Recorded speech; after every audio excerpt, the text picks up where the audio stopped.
என்ன ஆச்சரியம்? என்ன பல்லவி, வீடு தேடி வந்து சர்ப்ரைஸ் விசிட் கொடுக்கலான்னு வந்திருக்கீங்களா? இல்ல அனு, எனக்கே தெரியாது நான் உங்க வீட்டுக்கு வர போறேன்னு. உங்களை பார்த்த உடனே எனக்கே சர்ப்ரைஸா இருக்கு. சரி, முதல்ல உள்ள வாங்க. ஏமா, இவங்க உனக்கு முன்னாடியே தெரியுமா? ரொம்ப நல்லாவே தெரியும்.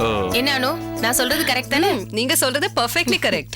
ஓகே அனு, இது என் பையன் Karthik. Hello aunty. Hello Pallavi, உங்களுக்கு இவ்ளோ பெரிய பையன் இருக்கான்னு என்னால நம்பவே முடியல. போதும் அனு, சும்மா போய் சொல்லாதீங்க, நான் நம்ப மாட்டேன். கார்த்திக், உங்க அப்பாவோட பர்த்டேக்கு நான் ஒரு வாட்ச் பிரசன்ட் பண்ணல, அதை செலக்ட் பண்ணது யார் தெரியுமா? இவங்க தான். அப்படியா? Very good selection aunty. Thanks. ஆமா கார்த்திக், அவங்க ஹஸ்பண்டுக்காக செலக்ட் பண்ணி வச்சிருந்த வாட்சை எனக்காக விட்டு கொடுத்தாங்களே. இந்த காலத்துல அந்த மாதிரி மனசு யாருக்கு வரும்? பல்லவி ப்ளீஸ், நான் எப்போ ஒரு விஷயம் செஞ்சேன், அது எத்தனை வாட்டி தான் சொல்லுவீங்க?